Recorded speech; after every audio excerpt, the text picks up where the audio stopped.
I call myself a collector of sorrows. As a teen, I felt alone and ignored.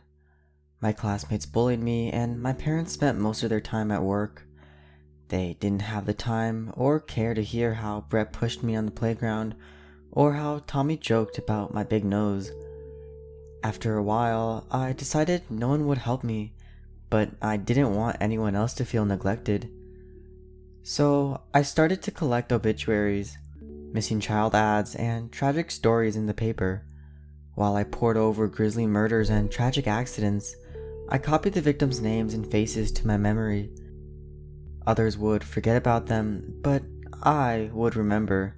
If just one person remembered, then they could find the peace I could not. Needless to say, my hobby didn't gain me many friends. On a couple of occasions, the other students found my stash of tragedies.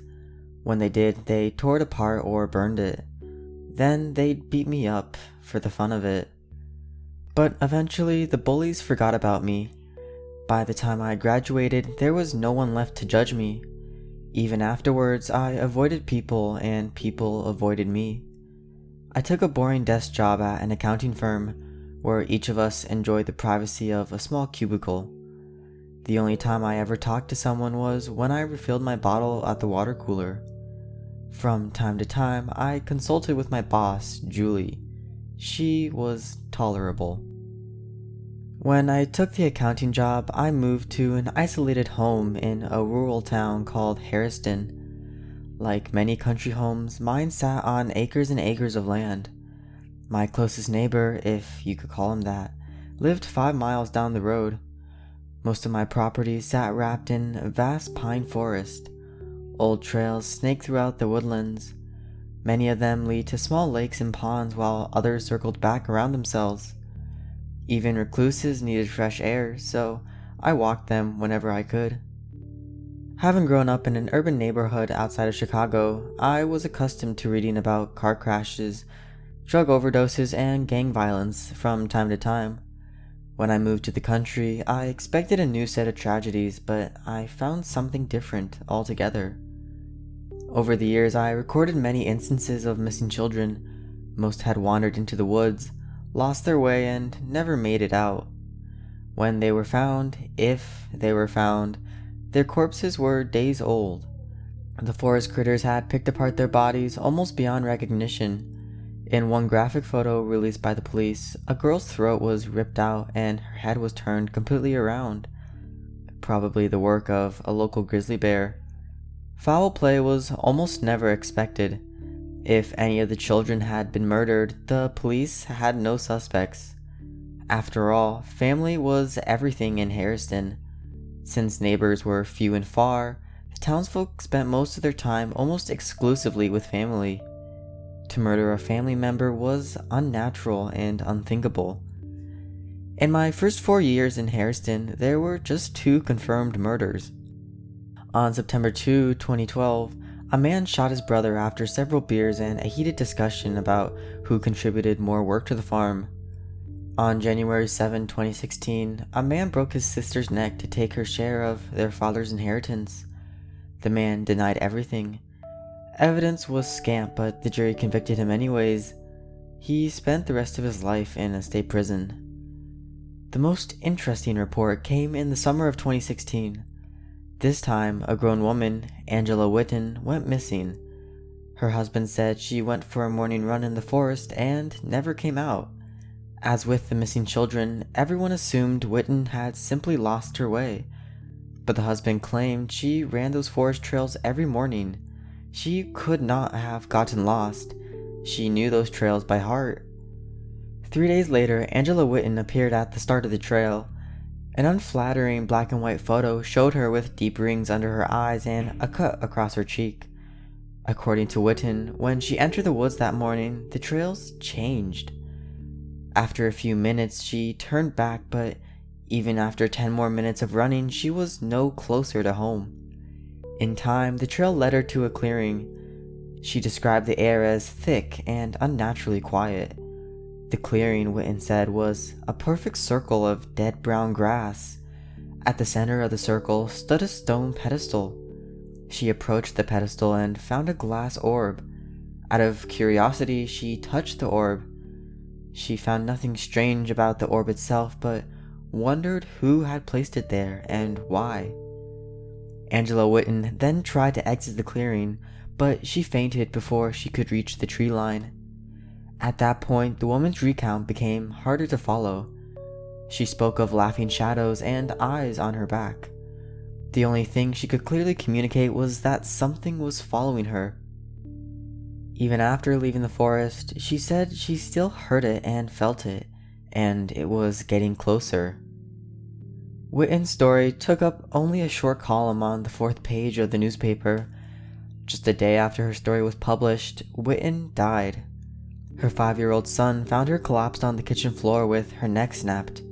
Authorities concluded she must have slipped and fallen against the counter. Witten made primetime on the local news station. With my interest piqued, I searched through the library's archives. Death by snapped neck was fairly common in Harriston. It affected children on the playground, elders in their homes, and loners and lovers alike. There were upwards of 100 cases in the past decade. With that said, I found nothing noteworthy about these deaths. Most deaths could be attributed to everyday clumsiness and run-of-the-mill accidents. And in a few suspicious cases, there was never any mention of forests, stalkers, or paranoias. My gut said there was a common thread searching through the sorrows of Harriston, but I found nothing. I gave up the search. Not 2 days after I gave up, I flipped through my own collection of Harriston sorrows. To my surprise, I noticed Angela Witten's paranoia wasn't the first. Eric Garland, age 7, was one of the many missing children. Before his disappearance on August 12, 2015, Eric suffered a week of night terrors during which a disfigured man followed him through the woods. At first, the man lurked in the shadows, but as the nights progressed, he became closer. Once within earshot, the man introduced himself as the Death Stalker. One day before his disappearance, Eric said the Death Stalker stopped following him in his dreams. Now he followed him in waking reality. The Garlands thought nothing of it until their son ran into the forest, never to be found again. Although I didn't wish harm on anyone, I watched and waited eagerly for the next tragedy to strike my small country town. A voracious black cloud hung over Harriston, swallowing him and her without warning. For that, someone else needed to die. But the days were quiet and the obituaries short. I checked the news at all hours of the day, even during work at the firm. My boss noticed a decline in my work. After calling me into her office, Julie told me I was on probation. Reluctantly, I put my research aside. Another few months passed. I read the papers in the morning, but nothing of interest ever came up. I forgot about snap necks and death stalkers, just run-of-the-mill deaths by disease and car crash. That is, until one summer evening, when I headed to the forest for a leisurely stroll. The sun's toes dangled over the horizon, and the trees were abuzz with chatter of birds and cicadas. As I stepped into the forest, a warm gust of air sighed through the branches. Hands in my pockets, I headed left down the fork in the dirt trail. After another left turn, the path would curve around to the other side of my property. All in all, it was a 15-minute walk, just long enough to clear my head. I watched the pine needles tumble down from the treetops as I continued onward. All around me, crows cawed from the canopy. Though I searched for them, I could not see a single feather. Having given up on the search, I took my final left turn. At once, the crows quieted. I heard neither their shrill squawks nor the flutter of their black wings. The gentle wind had died. The entire forest sank into a heavy silence like that of a storm cloud waiting to burst open. Ahead of me, their familiar pinewood grew increasingly unfamiliar. Twisted, knotted branches blotted out the sun. Twilight lay across my path. I turned back. Perhaps I had taken the wrong fork in the road, but there was no fork in the road. I jogged several paces, but I found no sign of it. I had no choice but to follow the path where it led me. I laughed a short, uneasy laugh. It's a joke, I told myself. It's all a joke. But who or what was playing it on me? Without sun, time became impossible to tell. For all I knew, time hadn't moved at all. Regardless of how many steps I took, the trees all looked alike.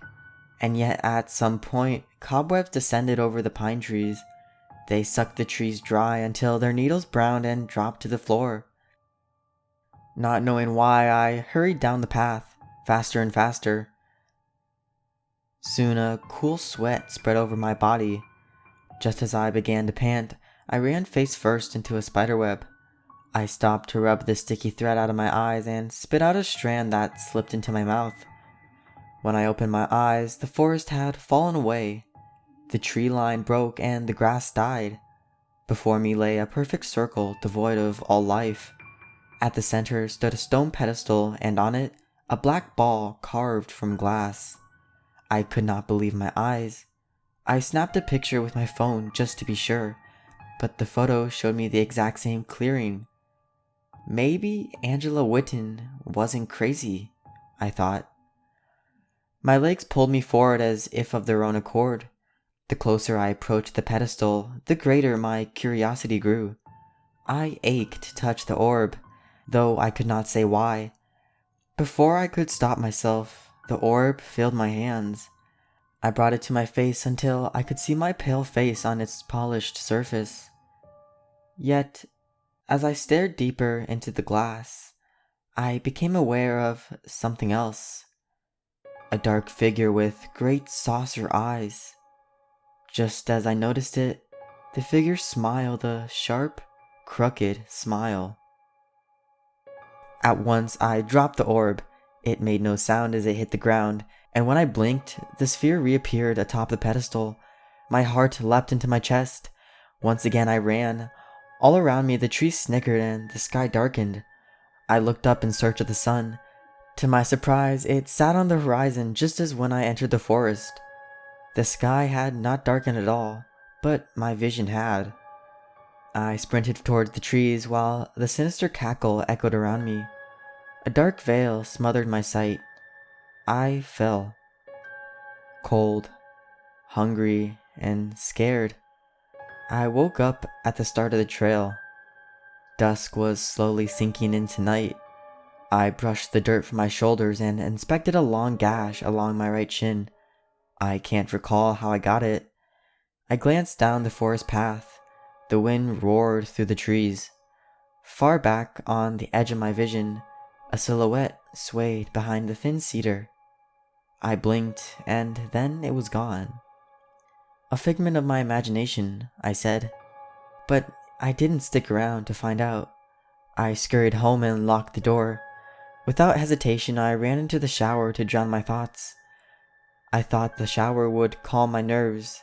Instead, I felt weak and vulnerable. As the hot water cascaded over my head, I didn't dare open my eyes. And no matter how hot I turned up the water, a cold shiver still ached in my bones. When I finished showering, I dried myself off and retreated to bed. I pulled the covers tight over my body as the wind picked up outside. Tree branches scraped against the window, and the floors creaked. On top of that, my heart pounded in my ear. Sleep did not come easy, but it did come. Before long, the dark night passed onto a dark, cloudy day.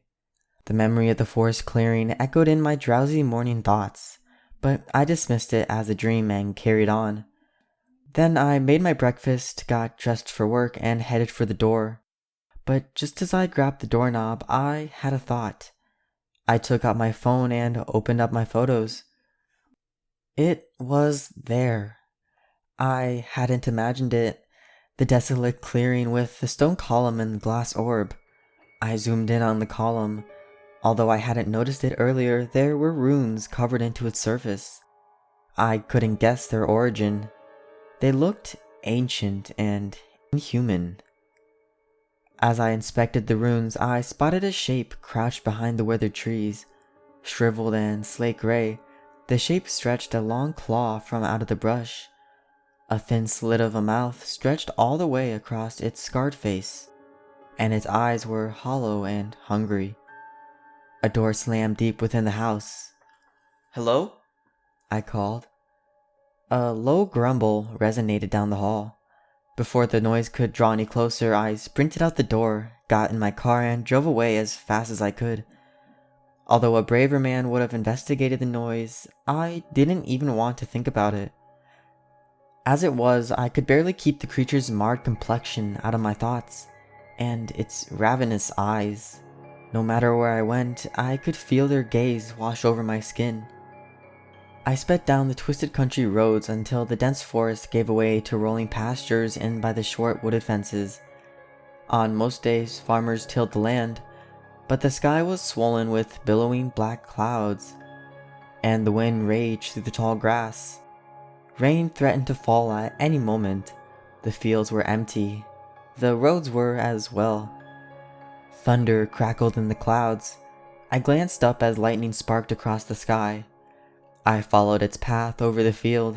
It disappeared, but as soon as it did, another rushed to take its place. All the world lit in a flash of white, all but a single black shape that stood far off in my periphery. At first, the shape didn't register.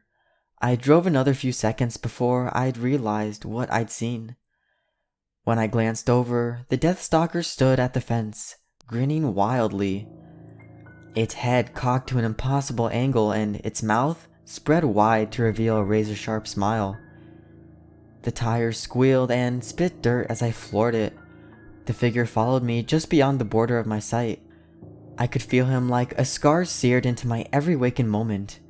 Somehow I sensed him closer to me as if he were running beside the car. For the remainder of the drive, I looked ahead and nowhere else. Whatever lurked in the periphery, I would not look. People, cars, or creatures, it didn't matter. I barreled forward, horns blared, men swore. I didn't care. I pulled into the office parking lot. Eyes down, I scrambled out of my car and hightailed it to the door. My hand was already on the handle when I heard someone call out for me. "Wait," they said. "Hold the door open, please." Naturally, I turned. A rotund man stumbled forward with a stack of boxes in his arms. His face was red from exertion, and a shadow loomed over his head and shoulders. But the shadow was not a shadow. It was the dark body of the Death Stalker. No less than 10 feet tall, the beast towered over the man. Its head snapped between severe angles and a hot screech emanated from its throat. The creature cackled as I disappeared past the door. No doubt I caught several suspicious eyes as I ran into my cubicle. I heard the clack of heels behind me. "Are you alright?" someone asked. I did not turn to look, but I recognized her voice. It was Julie. "I'm fine," I said in some short, sour words. "You scared some of the others by running in here like that." "I'm fine," I repeated. "Really? Because if I'm being honest, you don't look fine." She circled around me, but I still would not look up. "Your eyes look hollow." "Julie, I'm fine," I said. "I just want to work. I'm fine." Without another word, Julie and her heels clacked back down the hall. True to my word, I wanted to work and nothing else. In fact, that's all I did. I didn't take a break for food or water or even to walk around. Absorbed in my work, I completely forgot about the events of the morning. When the day was done, I stood up on shaky legs and walked to the door without a worry. Rain had finally begun to fall. It poured down in a constant onslaught of cool, heavy rain. Since I didn't bring an umbrella, I stopped just before the door. Although the sun would not set for a few hours, the sky was cloaked in dusk. I stared into the stormy sky and sighed. Only a few paces behind me, A deep sigh echoed my own. "Hello?" I said. Silence. But I knew what followed me. The creature's patient watch burrowed deep into the nape of my neck. I scratched the patch of skin, but it only worsened the discomfort. I itched to turn around. When I did not, there came a sharp click, click, click. The noise drew closer and closer until curiosity finally overcame me. Hanging from the ceiling tiles, the Death Stalker crawled towards me ever so slowly. The creature stopped and reached out with one spidery arm. Its disfigured head spun around until it sat upright. The Death Stalker bared its crooked teeth. A demonic laugh rumbled in its throat. I bolted out the door. The rain beat down. In the 5 seconds it took me to get in the car, water had seeped through my shirt and shoes. With shaky hands, I guided the key into the ignition and started the car. But the engine sputtered. The car was only a year old. Not once had it ever failed to start. "Come on, come on, come on," I said, trying the engine again. This time it worked. Lightning split the sky into two as thunder rolled over the earth, and the wind shrieked as I drove my car down the slick streets. Inky clouds stretched from horizon to horizon. There was no way to tell where I was in the tempest, but the further I drove, the more darkness gathered. I was driving straight into the storm's heart. Again, I sensed an icy tingle across my neck. The wind quieted to a hush. My headlights flickered. "Look at me. I heard in a raspy voice. Look at me." "No, leave me alone," I screamed. The Death Stalker laughed. My headlights flickered once more and then gave out, but I charged forward blindly. One way or another, I would make it home. The car shook as another clap of thunder spread over Harriston.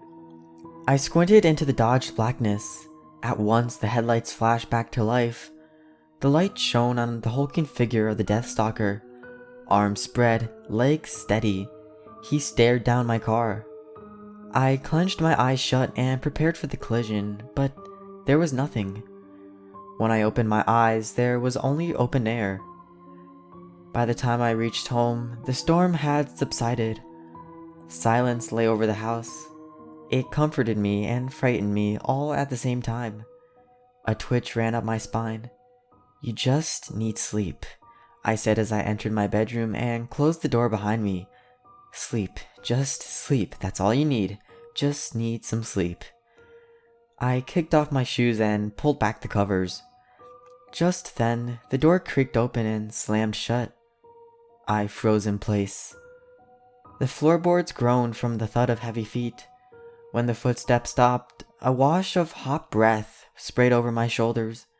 It reeked of curdled milk and meat left to rot in the summer sun. Two gray limbs surrounded me on both sides of my periphery. "Look at me. The Death Stalker said. Look at me." It repeated that same phrase for over a minute. At any second, I expected its claws to wrap around my neck, but it only told me to look at it. When I did not obey, the creature gave up.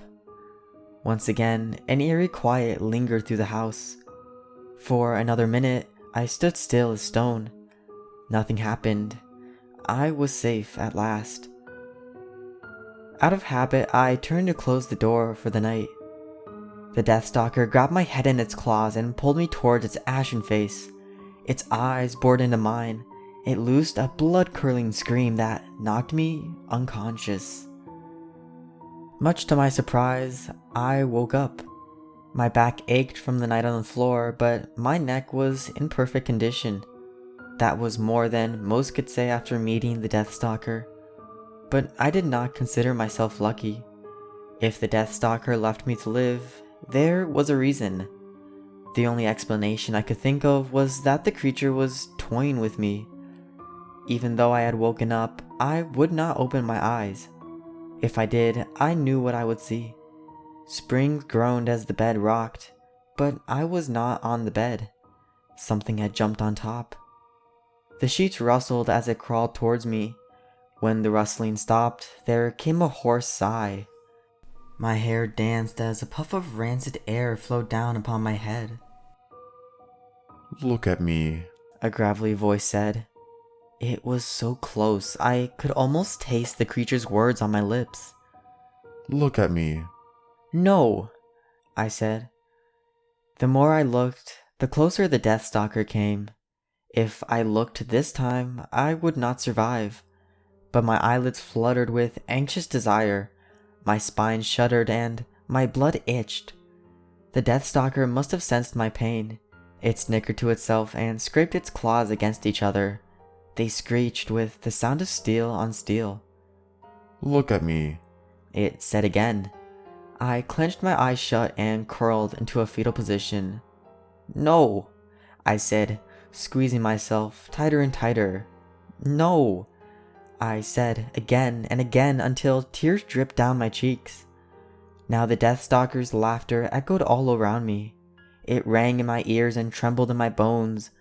Somehow I knew the only way to end it was to open my eyes.